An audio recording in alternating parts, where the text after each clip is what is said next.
People join gangs for a variety of reasons, often influenced by their environment, personal circumstances, and social dynamics. Most gang members grew up in poverty, and some saw no other way out. People are often forced to join gangs because they are being bullied by another group, and the gang they joined is used for protection. Many individuals join gangs to feel a sense of community and acceptance, especially if they lack strong family or social support. People often need protection. In dangerous neighborhoods, joining a gang can provide a sense of security and protection from other gangs or threats. Gangs often offer financial incentives through illegal activities, which can be appealing to those in poverty or with limited job opportunities. Being part of a gang can give individuals a sense of identity, status, and respect that they might not find elsewhere. Peer pressure is another common factor for joining a gang. Friends or family members who are already in gangs can influence others to join, making it seem like a normal or necessary choice. Some people join gangs to escape personal issues such as family problems, abuse, or neglect. Gangs prey on people who are going through such issues. The gang offers itself as a vessel to help you get through those tough times and issues. It even serves as a shield against abuse or bullying. The lifestyle associated with gangs can be appealing due to the perceived excitement and adventure. There are various ways to join gangs. Some gangs allow you to join by simply being nominated by a family member or a friend already in the gang. You may have to commit a crime in order to join, from robbery, theft to murder. One of the common ways of joining a gang is by being jumped in, where you are placed in a circle of gang members and they beat you up for a certain amount of time. If you last, then you are allowed to join. Sometimes this is the only way out of the gang. That is, if you are ever allowed to leave. Gang membership is generally maintained by gangs as a lifetime commitment, reinforced through identification such as tattoos, and ensured through intimidation and coercion.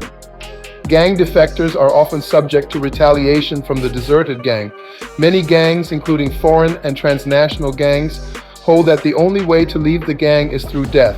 This is sometimes informally called the morgue rule. Gangs have long been here, long before you and I, and they date back to the 17th century. The 40 Thieves is one of the earliest gangs to ever form in New York City.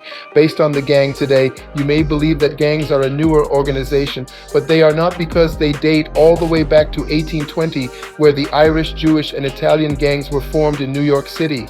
One of the most famous gangs in America are the Bloods and Crip gangs, which operate in several different states and have different groups called sets. The Bloods are a predominantly African-American gang that was formed in Los Angeles, California in 1972.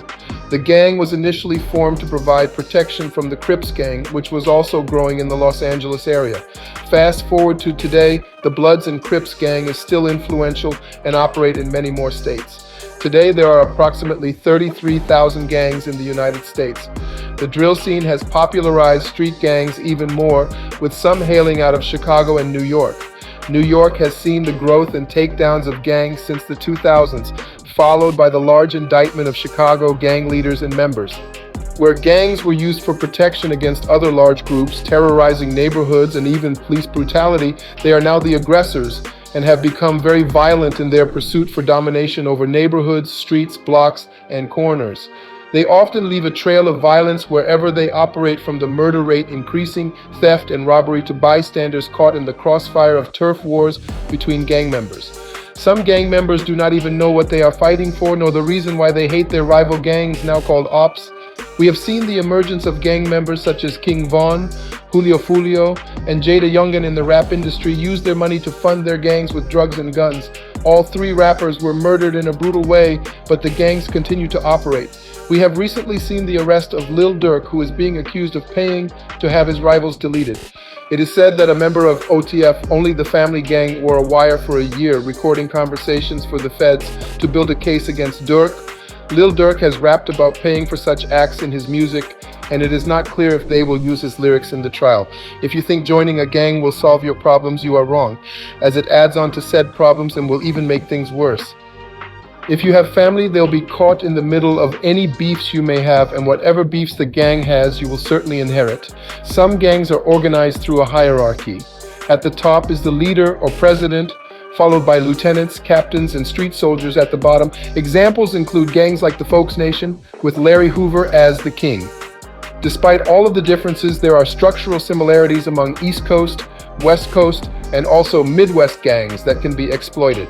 All of these gangs have two arms. The right arm is the most familiar. It is the war-making militant fighting arm. It is made up of the gang members and the structural hierarchy of whatever type it might be. This is the arm that gang prevention and suppression programs usually target.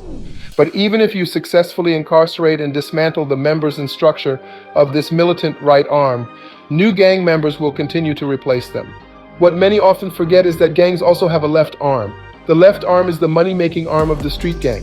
Whether it be drugs, extortion, identity theft, murder, or gangster rap, the left arm is the source of money the gang needs to continue financing the war-making arm. This financial arm must be targeted to effectively dismantle the gang forever.